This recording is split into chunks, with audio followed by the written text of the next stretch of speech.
નમસ્કાર નમસ્કાર નમસ્કાર નમસ્કાર નમસ્કાર નમસ્કાર મારા વાલા વિદ્યાર્થી મિત્રો, કેમ છો? વિદ્યાકુલ ડિજિટલના પ્લેટફોર્મ ઉપરથી હું ભદ્રેશ ગઢવી તમારું હાર્દિક હાર્દિક હાર્દિક સ્વાગત કરું છું. વિદ્યાર્થી મિત્રો, ધોરણ 6 ની અંદર આપણે કંઈક આગળ અભ્યાસ કરવા માટે આજે જેનો અભ્યાસ કરવા જઈ રહ્યા છે, ખાસ કરીને એમાં ટાઈમ ઝોન અને આંતરરાષ્ટ્રીય દિનાંતર રેખા, શેનો અભ્યાસ કરવાનો છે? તો કે ટાઈમ ઝોન અને આંતરરાષ્ટ્રીય દિનાંતર રેખાનો આપણે કંઈક અભ્યાસ કરવાનો છે. ધોરણ 6 ની અંદર પાઠ પહેલો છે કે પૃથ્વી પરના સ્થાનોની સ્થિતિ, એની અંદર આજે આપણે time zone, what is this time zone, કે ટાઈમ ઝોન શું છે? તો કે દરેક દેશનો જે ટાઈમ હોય છે એ ક્યાંક ને ક્યાંક અલગ હોય છે, હેને? દરેક દેશનો ટાઈમ ઝોન હરખો હોતો નથી. શાના આધારે? તો કે જે આપણી ગ્રીનિચ રેખા છે, આપણે ગયા લેક્ચરની અંદર ગ્રીનિચ રેખા વિશેની માહિતી મેળવી હતી કે જે ઇંગ્લેન્ડના લંડનના ગ્રીનિચ શહેરમાંથી પસાર થાય છે. તો એ ગ્રીનિચ રેખાના આધારે જે ટાઈમ ઝોન વહેંચવામાં આવે છે, એને તો એ ટાઈમ ઝોન જે છે એનો આપણે અભ્યાસ કરવાનો છે. આંતરરાષ્ટ્રીય દિનાંતર રેખા જે છે કે જે થોડીક વાંકી ચૂકી પણ છે, એનો પણ આપણે અભ્યાસ કરવાનો છે. તો ચાલો આપણે અભ્યાસ ચાલુ કરી દઈએ, પણ એની પહેલા લાઈક કરવાનું બાકી છે ભાઈ. આમાં મને લાઈક તો દેખાતી નથી, તો મારા નાના નાના ભૂલકાઓ, વાલા વિદ્યાર્થી મિત્રો, લાઈક કરી દો બરાબર. તમારા મિત્રો સુધી આ લિંકને શેર પણ કરી દો, જેથી કરીને આ વિડીયો એને પણ જોઈ શકે અને એનો લાભ લઈ શકે. ટાઈમ ઝોન અને આંતરરાષ્ટ્રીય દિનાંતર રેખા, કે જેની અંદર પેલું આવે છે ટાઈમ ઝોન. ટાઈમ ઝોન ને ગુજરાતીને કહેવામાં આવે છે સમય ક્ષેત્ર. શું કહેવામાં આવે છે? તો કે સમય ક્ષેત્ર કહેવામાં આવે છે. પૃથ્વીનો ગોળો જે છે, આ પૃથ્વીના ગોળાને આપણે પુનઃ એટલે થાય ફરીને. પુનઃ એટલે શું થાય? તો કે ફરીને આપણે પશ્ચિમથી પૂર્વ તરફ ફેરવવાનો છે. ક્યાંથી લઈ ક્યાં સુધી ફેરવવાનો છે? તો કે પશ્ચિમ દિશાથી લઈ અને પૂર્વ તરફ ફરીને ફેરવવાનો છે. તે જ રીતે આપણી પૃથ્વી પોતાની ધરી પર ફરે છે. પૃથ્વી કેવી રીતે? તો કે પોતાની ધરી ઉપર ફરે છે અને પ્રત્યેક 24 કલાકમાં એક ચક્કર પૂરું કરે છે. એને પ્રત્યેક 24 કલાકમાં પૃથ્વી પોતાની ધરી ઉપર એક ચક્કર પૂરું કરે છે. એક ચક્કર એટલે કે 360 ડિગ્રી. 360 ડિગ્રી. તેથી એનો અર્થ એ થયો મારા વાલા વિદ્યાર્થી કે દર કલાકે આપણી પૃથ્વી 15 ડિગ્રી ફરે છે અથવા તો 15 ડિગ્રી ખસે છે. એવી રીતે 24 કલાકમાં 15 ડિગ્રી એટલે કે 15 ગુણ્યા 24 કરો એટલે 360. એને તો 360 ડિગ્રી ખસે છે. ક્યારે? 24 કલાકમાં. હવે દર કલાકે ભાઈ 15 ડિગ્રી જ્યારે ખસતું હોય રેખાંશમાં જે છે, એ રેખાંશમાં એ રેખાઓને ચિહ્નિત કરવાની છે આપણે, કે આપણે જે રેખાંશો હોય એ રેખાંશોની ઉપર આપણે દર્શાવવું છે કે દર 15 ડિગ્રી જે છે એ ખસે છે. 15 ડિગ્રી દર કલાકે ખસે છે, બરાબર. તો એવું ચિહ્નિત કરવું છે. તો મુખ્ય રેખાંશ વૃત્ત છે, એને મુખ્ય રેખાંશ વૃત્ત કયું છે?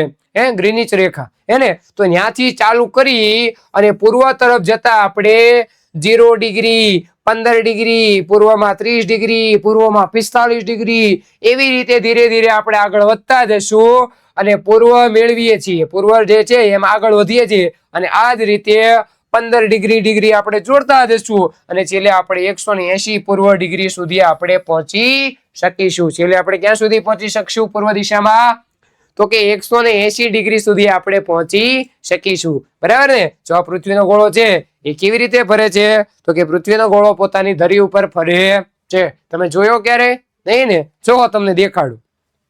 વાહ, જો તો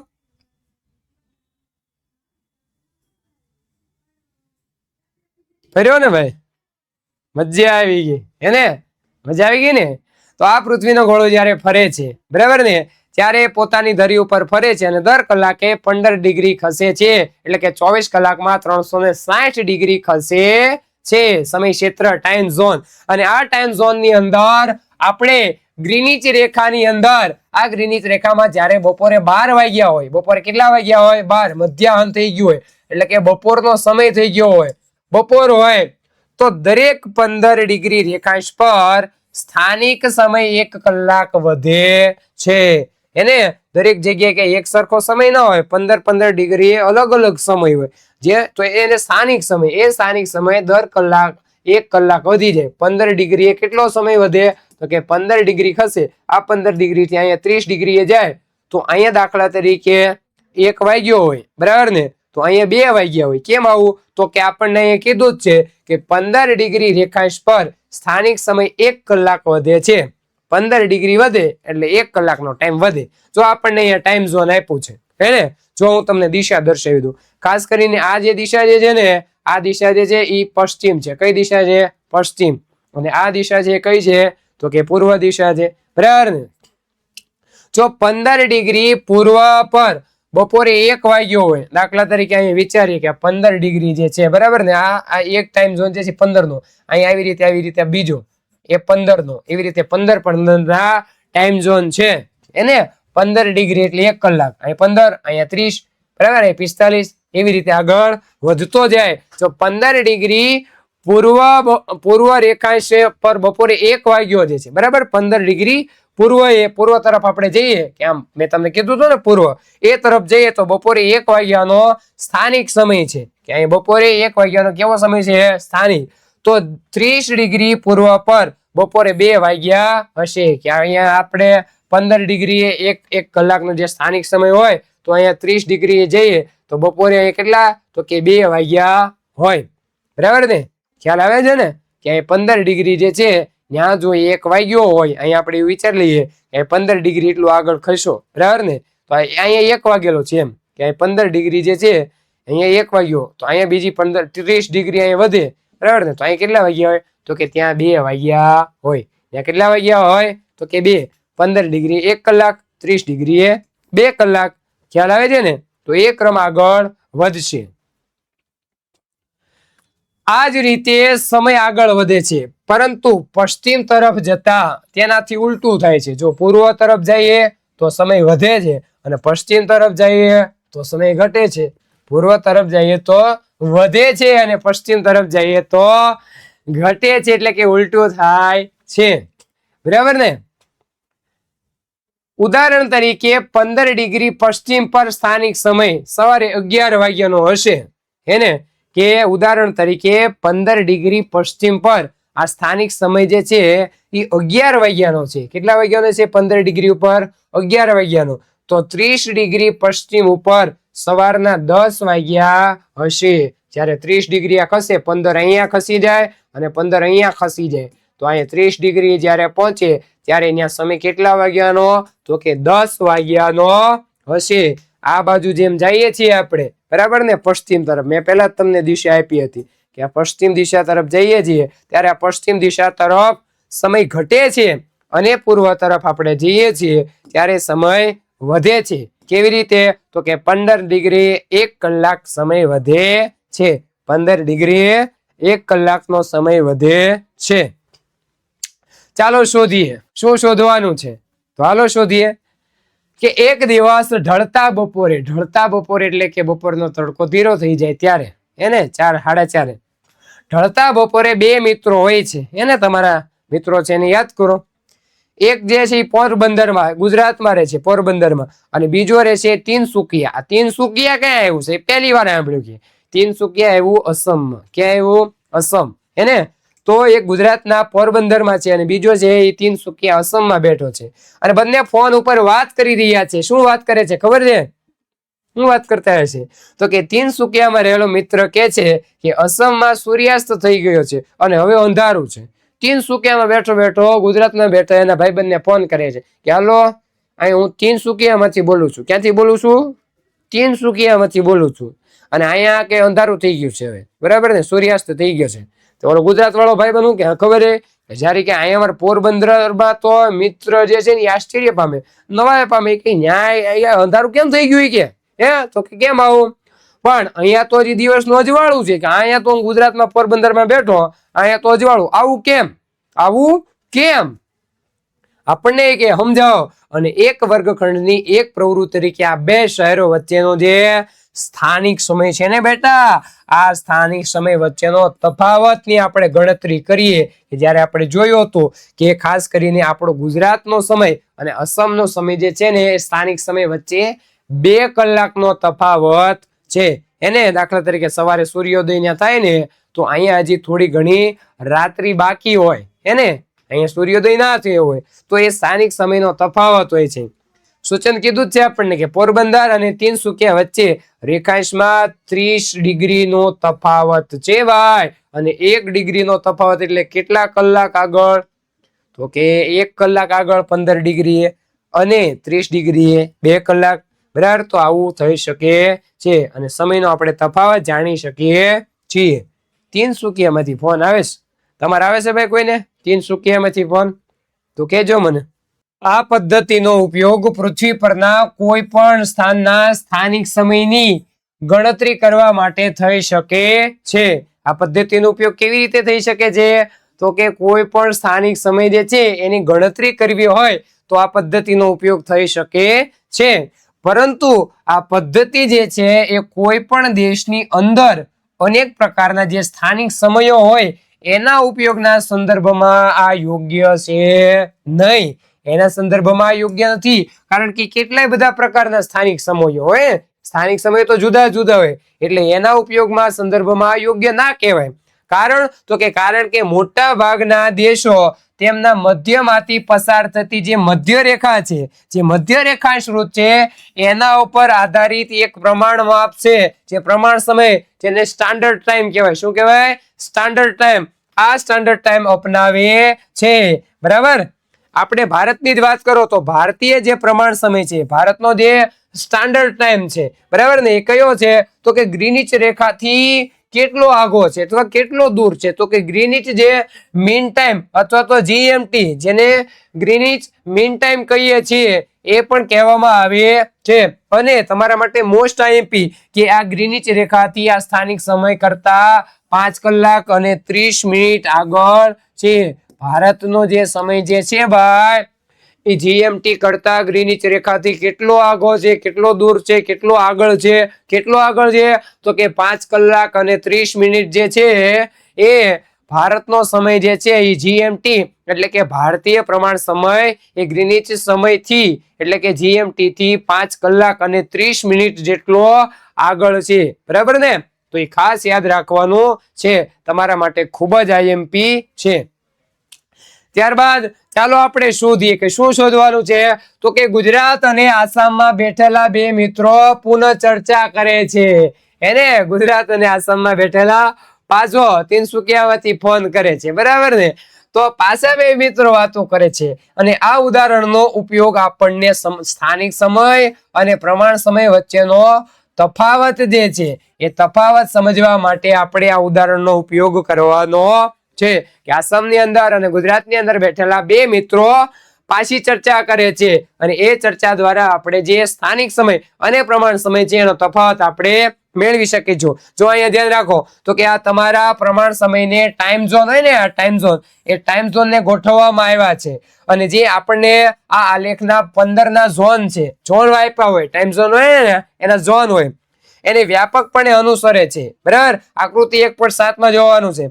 પરંતુ પાના નંબર 27 ઉપર આપેલા વિશ્વનો જે નકશો છે એના ઉપર આપણે જો વિચાર કરીએ અને જોઈએ છીએ કે જે ટાઈમ ઝોન છે, જેને ગુજરાતીમાં આપણે સમય ક્ષેત્ર કહીએ છીએ, ઇંગ્લિશમાં ટાઈમ ઝોન કહેવાય, એને વિભાજિત કરતી રેખાઓ સંપૂર્ણપણે સીધી નથી. મેં જ્યારે પાઠ ચાલુ કર્યો ત્યારે તમને કીધું હતું કે ગ્રીનિચ રેખા કે જે થોડીક વાંકી ચૂકી પણ છે, જે સંપૂર્ણપણે સીધી નથી. ખરા ખોટાની અંદર તમને પૂછાઈ શકે કે ટાઈમ ઝોન એટલે કે પ્રમાણ સમય રેખા, જે ગ્રીનિચ રેખા જે છે એ સીધી છે. સીધી છે તો કે નહીં, ખોટું, એ થોડીક વાંકી ચૂકી પણ છે. બરાબર? તો ખાસ યાદ રાખવાનું. એવું એટલા માટે કારણ કે આંતરરાષ્ટ્રીય જે સરહદ જે છે, આ સરહદનું પાલન કરી જે તે દેશના પ્રમાણ સમયને ધ્યાને લેવામાં આવે છે. દરેક દેશનો જે પોતાનો સ્ટાન્ડર્ડ ટાઈમ હોય, જેને ગુજરાતીમાં પ્રમાણ સમય કહેવાય, આ પ્રમાણ સમયને ધ્યાને લેવા માટે આવું કરવામાં આવે છે. શું કામ વાંકી ચૂકી છે? તો કે દરેક દેશનો ખાસ કરીને જે સમય હોય, આ પ્રમાણ સમયને ધ્યાને લેવામાં આવે છે, એટલા માટે આ કદાચ વાંકી ચૂકી બનાવાય છે. નકશામાં કેટલાક દેશોની અંદર લખાયેલા નંબરો છે, અને આ નંબરોમાં તેનો પ્રમાણ સમય મેળવવા માટે જો તેની સાથે પ્લસ એટલે કે પ્લસની ચિહ્ન હોય, એટલે કે ધનનું ચિહ્ન કરેલું હોય, તો એ સમય ઉમેરવામાં આવતા કલાકોની સંખ્યા હોય છે. કે જો પ્લસ કર્યું હોય બેટા, બરાબર ને, હું જો સમજાવું છું, ફરીને સમજાવું છું, દરેકનું ધ્યાન અહીંયા. કે પ્લસ કરેલું હોય તો એ ખાસ કરીને જીએમટી છે ને, આ જીએમટી ગ્રીનિચ ટાઈમ એને એમાં પ્લસ એટલે કે 1 કલાકો એની અંદર ઉમેરવામાં આવે, અને જો માઇનસ કરેલું હોય ઋણ ચિહ્નનું હોય તો જીએમટી માંથી તેટલા કલાકોની બાદબાકી કરવામાં આવે. સરળ છે. એને આપણને એક નકશો અહીંયા આપ્યો છે, એનો હમણાં અભ્યાસ કરાવું છું કે જો કલાક આગળ પ્લસની નિશાની હોય તો એ ગ્રીનિચ રેખાથી જીએમટી રેખાથી એટલા કલાકી આગળ છે. દાખલા તરીકે હું તમને ભારતનું ઉદાહરણ આપું. ભારત આગળ તે પ્લસ 5.30 કરેલું છે, એટલે કે એ ગ્રીનિચ રેખાથી 5 કલાક ને 30 મિનિટ આગળ છે. બરાબર ને? એવું જ કીધું છે આપણને અહીંયા, જો કે પ્લસ કરેલું હોય તો એને ઉમેરવામાં આવતા કલાકોની સંખ્યા હોય કે કલાકો એમાં ઉમેરવામાં આવે, અને માઇનસનું ચિહ્ન હોય તો જીએમટી માંથી 1 કલાકો બાદ કરવામાં આવે છે. જો આપણને મોટા ભાગે અહીંયા પ્લસ, દાખલા તરીકે રશિયા દેશ છે અહીંયા, તો એમાં પ્લસ 8 કલાક એટલે કે જે જીએમટી રેખા છે ગ્રીનિચ રેખા એનાથી પ્લસ 8 કલાક એનો પ્રમાણ સમય છે. આપણો સમય કેટલો આગળ છે ગ્રીનિચ રેખાથી? તો કે 5.5 એટલે કે 5.5 કલાક જે છે એ આપણે ગ્રીનિચ રેખાથી આગળ સમય ધરાવીએ છીએ. જો અહીંયા માઇનસ આપ્યું, 11 માઇનસ આપ્યું, અહીંયા 1 માઇનસ આપ્યું, તો માઇનસ હોય તો એ ગ્રીનિચ રેખાથી પાછળ હોય. ખ્યાલ આવે છે? તો આવું હોય છે. જો આપણને શું કીધું છે, જો જુદા જુદા આપણને ખંડના નકશાઓ આપ્યા છે. અહીં કેનેડા છે, અહીં બ્રાઝિલ છે, અહીં ગ્રીનલેન્ડ છે, અહીંયા યુરોપ છે, આફ્રિકા છે, આપણો ભારત દેશ પણ છે, રશિયા દેશ છે. જુદા જુદા ટાઈમ ઝોન પણ અહીંયા આપણને આપ્યા છે, જે ખાસ કરીને તે તમારી પાઠ્યપુસ્તકમાં આકૃતિ 1.8 ની અંદર પણ તમે જોઈ શકો છો. જે વિશ્વનો ટાઈમ ઝોન છે, આ ટાઈમ ઝોનનો નકશો અહીંયા આપણને આંતરરાષ્ટ્રીય સરહદો અંદાજિત દર્શાવતો આપણને અહીંયા દર્શાવવામાં આવ્યો છે. ત્યારબાદ આપણને એવું કીધું ચોકશો નહીં. ઉપરોક્ત સમજૂતી પરથી, આ સમજૂતી પરથી એવું લાગે છે, કેવું લાગે છે? તો કે એવું લાગે છે કે દરેક દેશને પોતાનો એક પ્રમાણ સમય હોય છે. આ ઉપરોક્ત ચિત્રો ઉપરથી અથવા તો સમજૂતી ઉપરથી એવું લાગે છે કે દરેક દેશને એક પોતાનો પ્રમાણ સમય હોય છે. એવું દરેક દેશમાં એક સરખું હોતું નથી. બરાબર ને? દરેક દેશને એક જ સરખો સમય હોય એવું દરેક વખતે સરખું હોતું નથી. રશિયા દેશ છે, કેનેડા છે, અથવા તો યુએસએ એટલે કે અમેરિકા જેવા દેશો એક જ ટાઈમ ઝોનની દ્રષ્ટિમાં ખૂબ જ વિશાળ છે. વિચાર કરો, રશિયા છે અને અમેરિકા છે, આ બધા દેશો એવા છે કે જેને એક જ ટાઈમ ઝોનની અંદર ઘણા બધા એના પોતાના સમયો છે, અલગ અલગ ઘણા એના પોતાના ટાઈમ ઝોન અલગ છે ભાઈ. બરાબર ને? કેટલા છે જોઈએ આપણે આગળ. બરાબર, તો કે રશિયાની અંદર 11 ટાઈમ ઝોન છે. ઓહો, રશિયાની અંદર કેટલા ટાઈમ ઝોન છે? તો કે 11 ટાઈમ ઝોન છે. આપણે યાદ રાખવાનું છે આ ટાઈમ ઝોન. બરાબર ને? કે રશિયાની અંદર 11 ટાઈમ ઝોન. સૌથી વધારે ટાઈમ ઝોન કયા દેશમાં છે? તો કે રશિયાની અંદર છે. એ તમારા માટે આઈએમપી છે, ખાસ યાદ રાખજો. સૌથી વધારે ટાઈમ ઝોન રશિયાની અંદર છે. બરાબર ને? રશિયા દેશ જે છે ત્યાં સૌથી વધારે ટાઈમ ઝોન, જેનો અર્થ એ કે રશિયામાં પૂર્વથી પશ્ચિમ તરફ મુસાફરી કરતા આ સ્થાનિક સમય સાથે તાલમેલ બેસાડવા તમારી ઘડિયાળના સમયે તમારા 10 વખત જે છે એની ગોઠવણી તમારે કરવી પડે. બરાબર ને? તો રશિયાનો ટાઈમ જે છે એ 11 ટાઈમ ઝોન છે ને જુદા જુદા 11 પ્રકારના ટાઈમ છે. આખો પ્રદેશ વિશાળ છે ને, બહુ મોટો દેશ, એટલા માટે એના ટાઈમ ઝોન પણ વધારે છે. ભાઈ શું છે? તો કે ધોરણ 6, 7 અને 8 ના વિદ્યાર્થીઓ જે ભણે છે એના માટે ખાસ કરી અને દરેક વિષયને આપણને વિડીયોની જે પીડીએફ જે છે એ પીડીએફ આપણને એકદમ ફ્રીમાં મળી જવાની છે. ક્યાં? તો કે આપણી એપ્લિકેશન વિદ્યાકુલની અંદર મળી જવાની છે, જેની અંદર દરેક વિષયના સ્વાધ્યાયનું સોલ્યુશન મળશે, પાઠ્યપુસ્તકની પીડીએફ મળશે, એમસીક્યુ ની ટેસ્ટ મળશે, એકદમ ફ્રીમાં મળશે. બરાબર ને? તો એના માટે તમારે આ લેક્ચર પતે એટલે ફટાફટ પ્લે સ્ટોર ઉપર જાય અને વિદ્યાકુલની એપ્લિકેશનને ડાઉનલોડ કરવાનું છે, તો ભૂલાય નહીં. બરાબર? જે રીતે આકૃતિ 1.9 ની અંદર આપણને ભારત ઉપર કેન્દ્રિત પૃથ્વીના ગોળા પર કેટલાક દેશો માટે જીએમટી, બરાબર ને, ગ્રીનિચ રેખાના સંદર્ભમાં પ્રમાણ સમય દર્શાવે છે. એને કે પૃથ્વીનો ગોળો જે છે આ ગોળા ઉપર ભારત દેશની વાત કરીએ તો જીએમટી ના સંદર્ભે, ગ્રીનિચ રેખાના સંદર્ભે એની અંદર પ્રમાણ સમય એનો દર્શાવ્યો છે. ભારતનો કેટલો છે જીએમટી થી આગળ કયો તો મને? 5.5 એટલે તો કે 5.5 કલાક આગળ છે એને ગ્રીનિચ પર આવેલા સમય રેખાની બરાબર પાછળની રેખા ગ્રીનિચ પર આવેલી સમય રેખાની બરાબર પાછળની રેખા લગભગ 180 ડિગ્રી રેખાંશ ઉપર આવેલી છે. કેટલા ડિગ્રીને રેખાંશ ઉપર આવેલી છે? તો કે 180 ડિગ્રી રેખાંશ ઉપર આવેલી છે. તેને આપણે આંતરરાષ્ટ્રીય દિનાંતર રેખા કહેવામાં આવે છે. તમારા માટે ખૂબ જ આઈએમપી વ્યાખ્યા છે બરાબર ને કે કોને કહેવાય? તો કે ગ્રીનિચ પર આવેલા સમય રેખાની બરાબર પાછળની જે રેખા છે ગ્રીનિચ પર આવેલી જે સમય રેખા છે આ સમય રેખાની બરાબર પાછળની રેખા કે જે લગભગ 180 ડિગ્રી રેખાંશ ઉપર આવેલી છે તેને આપણે આંતરરાષ્ટ્રીય દિનાંતર રેખા કહેવામાં આવે છે. આંતરરાષ્ટ્રીય દિનાંતર રેખા કહેવામાં આવે છે. અને આ આંતરરાષ્ટ્રીય દિનાંતર રેખા જો આપણે જોઈ શકીએ કે થોડીક વાંકી ચૂકી પણ છે એને તમે નકશામાં જોઈ શકો એ મુજબ જો +12 કર્યા હોય અને -12 કર્યા હોય તો ટાઈમ ઝોન આ રેખા પર એકબીજાને સ્પર્શે છે. એને જો +12 કર્યા હોય અને -12 કર્યા હોય તો ટાઈમ ઝોન જે છે ને એકબીજાને સ્પર્શે છે. પાછળની સાઈડ જે છે આંતરરાષ્ટ્રીય દિનાંતર રેખા છે અને આગળની સાઈડ છે ટાઈમ ઝોન તો એકબીજાને સ્પર્શે છે. જો તમે વહાણની અંદર બેસી જાઓ છો, ક્યાં બેસી જાઓ છો? તો કે આવા સરસ મજાના વહાણની અંદર. એને બેઠા છે કોઈ આમાંથી? તો કોમેન્ટ કરો. હાલો, જે વિદ્યાર્થી વહાણમાં બેઠા હોય એ કોમેન્ટ કરો કે વહાણની અંદર બેસી જાઓ અથવા તો વિમાન દ્વારા તમે પાર કરો છો એને. જો અહીં વિમાનમાં બેસી ગયા છો, ક્યાં બેસો? ઉપર નો બેઠા પાછા અંદર બેસજો. તો વિમાન દ્વારા તમે પાર કરો તો તમારે તમારી ઘડિયાળમાં તારીખ બદલવાની જરૂર નથી. પણ જો તમે પૂર્વ તરફથી મુસાફરી કરતા તેને ઓળંગો છો તો એક દિવસ એટલે સમજી લો કે સોમવારના બદલે રવિવાર ઘટાડશો. એક દિવસ ઘટે છે બરાબર ને. આવું કેમ થાય છે? તો કે આંતરરાષ્ટ્રીય દિનાંતર રેખા એમાં ટાઈમ ઝોન ખાસ કરીને બરાબર ને કે +12 અને -12 એ બંને રેખા એકબીજાને સ્પર્શે છે બરાબર. જો વહાણ અને વિમાનમાં પાર કરો તો તમારે ઘડિયાળની તારીખ બદલવાની જરૂર નથી. પરંતુ પૂર્વ તરફથી જ્યારે તમે મુસાફરી કરો અને એ રેખાને ઓળંગો છો ત્યારે તમારે એક દિવસ પાછળ એટલે કે સોમવાર હોય તો એના બદલે ત્યાં 12 કલાક 24 કલાક પાછળ એટલે કે રવિવાર કરવો પડે છે. તમે આકૃતિ 1.9 ની અંદર જોઈ શકો છો બરાબર ને. જુદા જુદા ટાઈમ ઝોન આપ્યા છે.